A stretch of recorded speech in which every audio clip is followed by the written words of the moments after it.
Hi, this is Tony. This is episode 3 of Deconstructing a Mix. The song is Alley, and I'm going to go into discussing how the vocals were mixed. So let's go here to the vocals. Just thought I'd start the song off with some intro music, or start off this episode with some intro music from the song. Let's look at the vocals here. So a few things. The vocals originally actually had stacks all over the place in the beginning, and those were taken out. These vocals were already timed and tuned, so I don't really have to go back into auto-tune.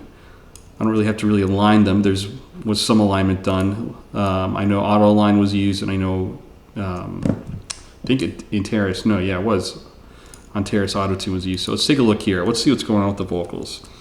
So, one vocal. So that tail runs into this, so that's a bit of a producer's choice. Just having the singer stop all of a sudden, and there we go. So here we have 2 vocals, and we have got 4 in this stack. You still have 2 here, so it's like a call and response, and it's going to be a little bit thicker.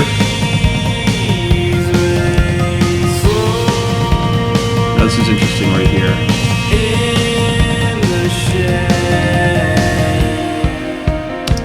So as we can see right here, we're doing a lot of volume automation. So I'm gonna kind of open these up a little bit here. Oh, they're not doing what I want them to do. Hold on.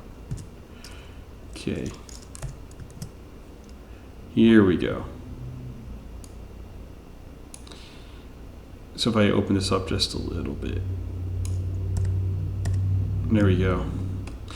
We have a lot of volume automation that's going on here. So I'm not using necessarily tons of compression, except in this case I had to because there's issues with some resonance in the room. So as you can see here, I notched a few things out. It's kind of aggressive, unfortunately. You can hear it without it on.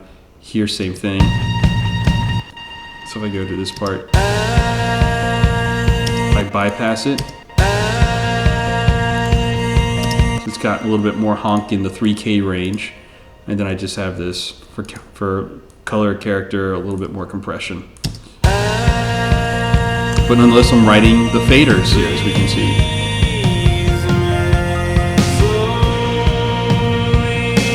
So let's look at this section right here.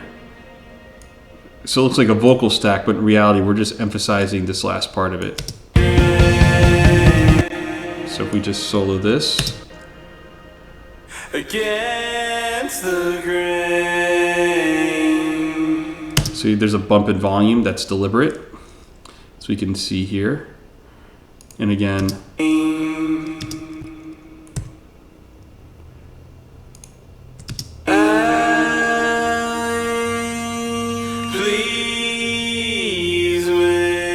So here this is going to be a little bit thicker now because we've raised the volume of the beginning part of that phrase. Please wait. Now this is interesting. This is a bit maybe of a creative choice on my end. In the shade. So here I emphasize the beginning part of this phrase, and then at the end I drastically reduce the volume on everything, even the vocal double and the left and the right here, I guess, of this background vocal.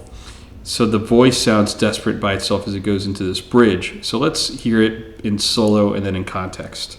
In the shade. It sounds lonely by itself. It's got this sense of desperation, if you will. And now let's hear it in context.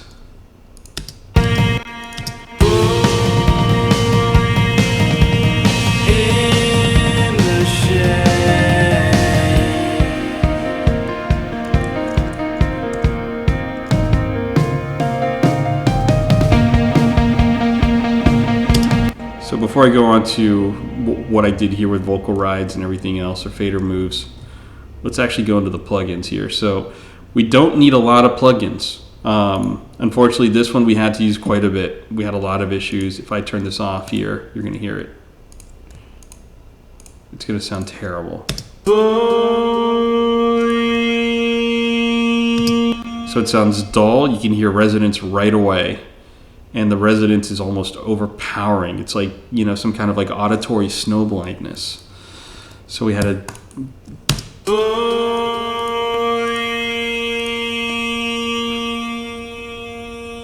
Right? So we had to do that for all of these.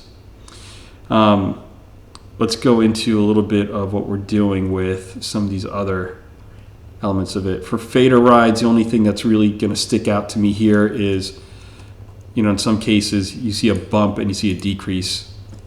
I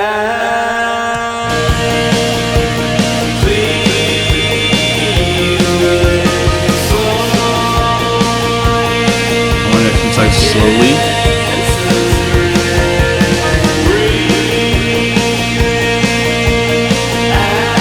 Right here is a bump.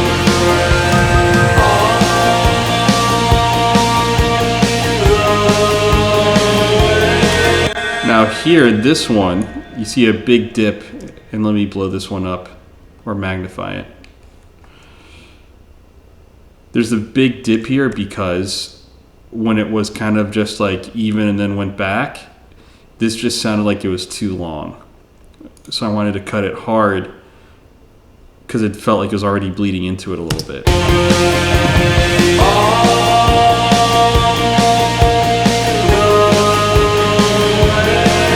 You hear a little bump right there, so let me play that again. Like right there in your face, right? Maybe a little bit of a bump here.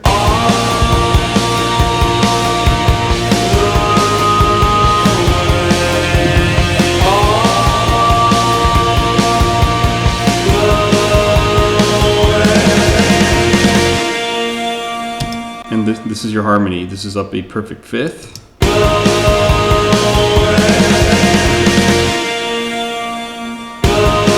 And this vocal here, we see the volume go up a little bit to kind of extend that tail and also feed the reverb a little bit more. Let's go here to reverb. I think this is just pretty static throughout the song. That's kind of boring. Why did I do that? Nothing really going on here. There's a spring reverb. Why do I have the spring reverb going? Oh well. That's what happens. I'm done with something and then I ask myself, why did I do that afterwards? However, there's a lot of action going on with these delay reverbs. I don't know why I didn't write the faders. I guess I got lazy and just drew them in manually.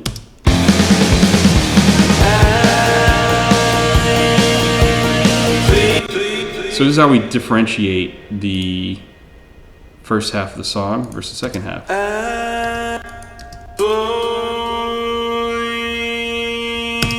Now, it's going to be a little bit wetter, the second half of the song.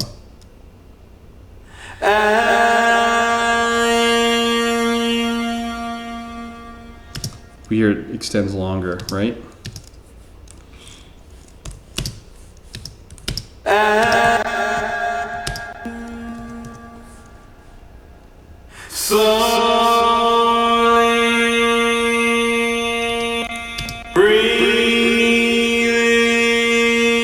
So accentuate, obviously, some parts here.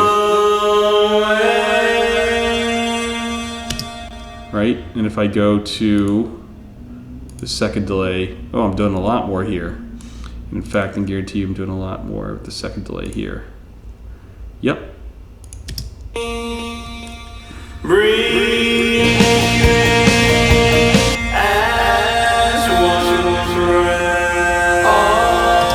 So I want more effect on this vocal here as it goes into the outro.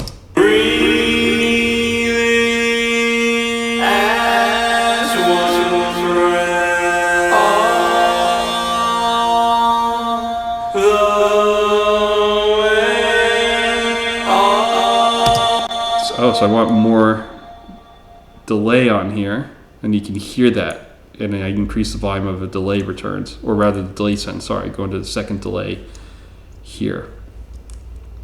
So if I hear it in context, let's do that.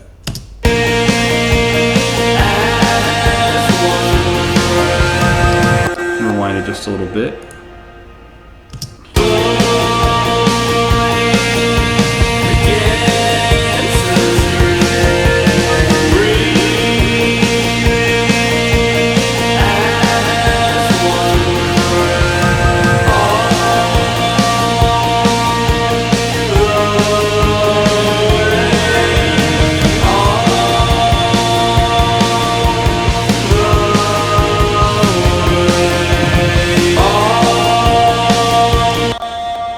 reason why I have this here, I think it's to break up a little bit of monotony. It's just, pretty similar all throughout.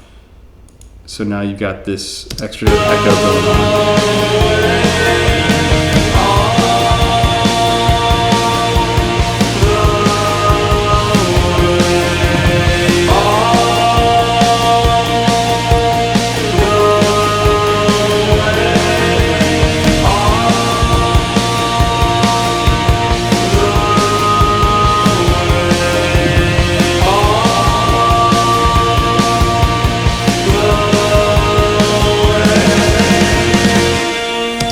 You can hear a little bit of a volume bump here, and that's on purpose. Again, to bring up the monotony and just kind of wake you to attention a little bit, but also kind of ending the song strong.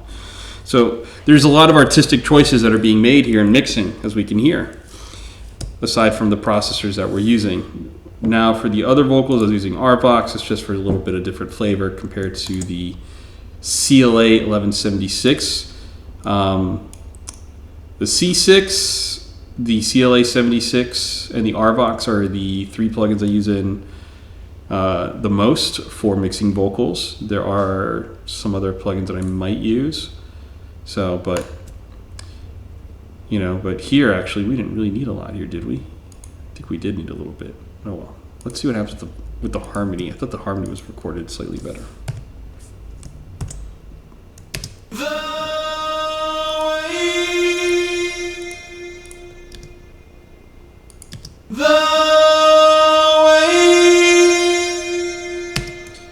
It's actually not bad. That might have been overkill. So let's look at also our effect sends on here. So if we go take a look at, I'm just going to solo the vocals.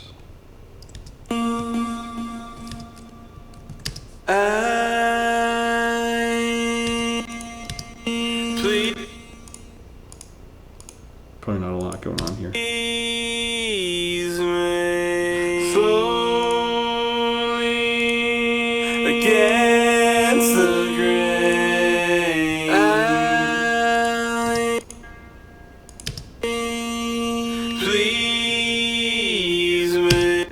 So I'm using the Valhalla vintage verb on this one.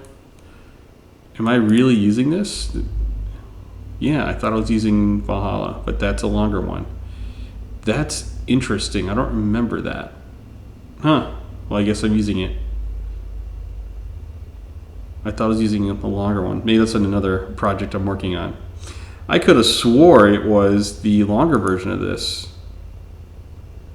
I stand corrected. Interesting. I'm just gonna see something here real quick. Oh no, that's correct. I did end up going with this one for Hall. So this one, as we can see, is a long decay time. In the shade. The output's still going, and then it decays, but it's soft. Maybe it's a little bit too long of a time. So again, we had issues with resonance. So we have the spring here, and then this D3 is really just for safety, but I don't think it ever gets engaged. It does get engaged. Please, man. So what else do we have here? Smooth operator to smooth out some of the harshness that we had. Again, we had issues with the room that it was recorded in. Liquid Sonics. I guess I used Liquid Sonics. I could have swore I used something else, but Hall, St. Peter's. I kind of want to remix this now without it. I'm trying to actually reduce the number of plugins that I use, believe it or not. Repeater, which I like. I use it actually in a lot. Digital delays. We can see here the delay times are. I'm just going to get rid of these here.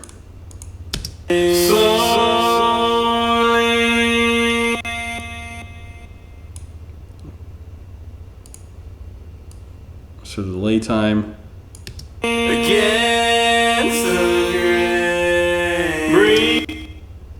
So it's kind of a slap back echo.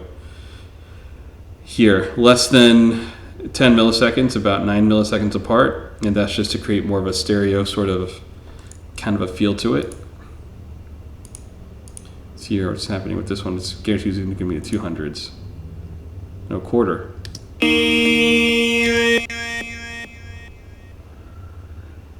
Yep, I don't know why I left it at a quarter. I usually have them slightly off, but oh well.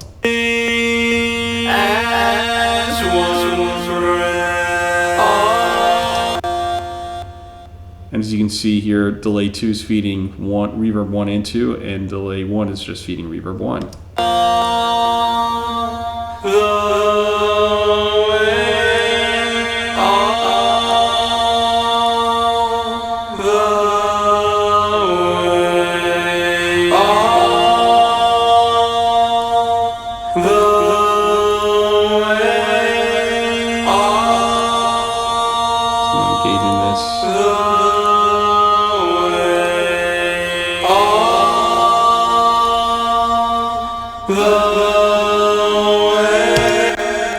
As you can see here, we still have issues with the room, so we used Waves F6 RTA. So, oh, and I forgot about the parallel processing here. Not all of them had Vox Spring, by the way, just the doubles.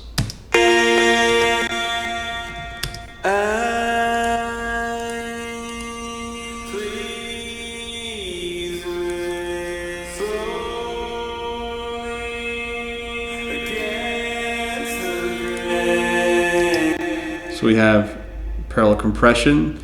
So I typically will layer compression in different ways. So I might not have any compression at all, and I'll have a parallel compression bus, right? That'll be for color, for flavor, whatever, right? And you actually blend in the signal with the compressed version of the signal, if you will.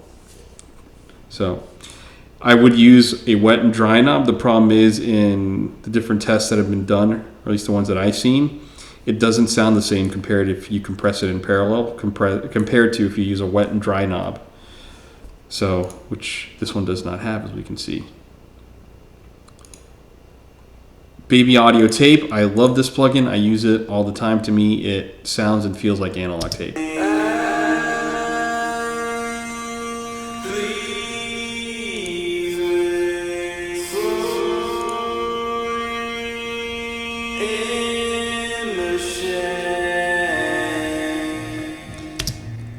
It's subtle. You hear it. I don't mean subtle like I'm imagining it. I hear it. It's kind of low in the mix, but I feel it more than anything else. Let me go back here. Actually.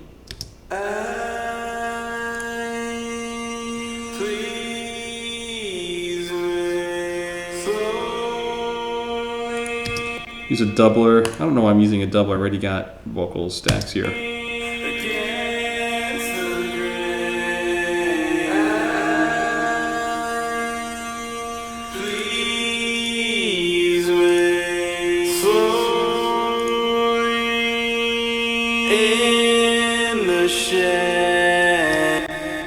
I used a simple EQ.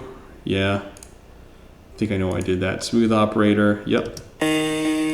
Because we had issues with resonance. Real 80T2V. Whoops, I don't know. I keep doing that. This is kind of like a default for me. I use this a lot. So this is probably one of my go-tos for vocal doubling.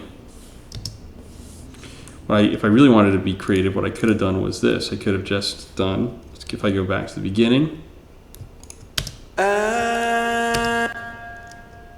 know what I'm going to do here? I'm going to just suspend all groups. Let's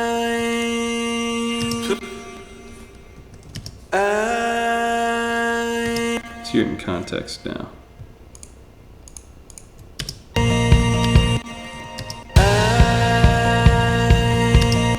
If I go like this.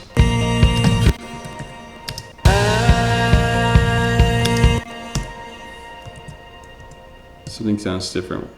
What did I touch? Did I change anything? No. All right. So I'm going to turn this off as I play it.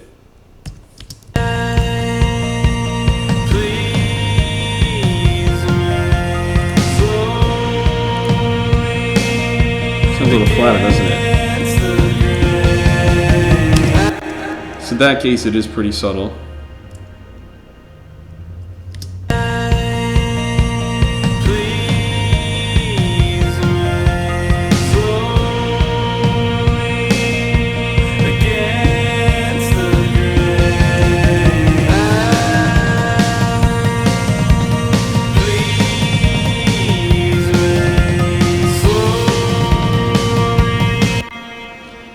One thing I want to point out here is the panning. So panning here is slightly left, slightly right, about halfway left, halfway right here. So this is not going to compete with some of the other panning that I've done. If you just do strictly LCR, especially with this many channels, the mix is not going to work out well. It's going to make certain things easier to make sure everything takes up its own space. So these are vocals, so I did want the vocals to kind of be closer to center, but I made a decision to keep them a little bit more on the wide side for this particular mix. So one thing I'm going to show to you here before we go, and I'm just going to do it. Let's listen to the first half of the song, and then how dry it is, especially on the vocals.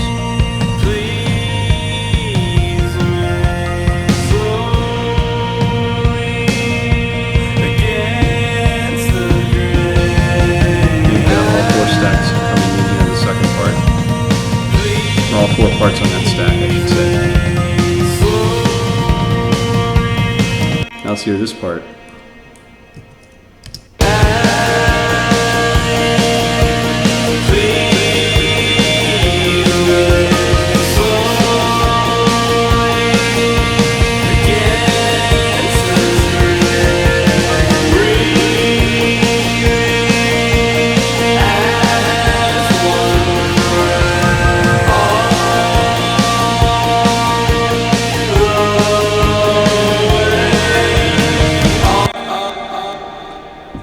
So as we can hear, the whole song, the first half, definitely a lot drier than the second half. The second half is way more wet.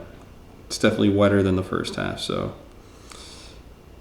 anyhow, I hope you enjoyed this video. Feel free to like and subscribe and share. Like, subscribe, and share to this video. Or like and subscribe, and also to share this video. And I hope you found it useful. And we've got some other instruments to talk about after this. Anyways, see you next video.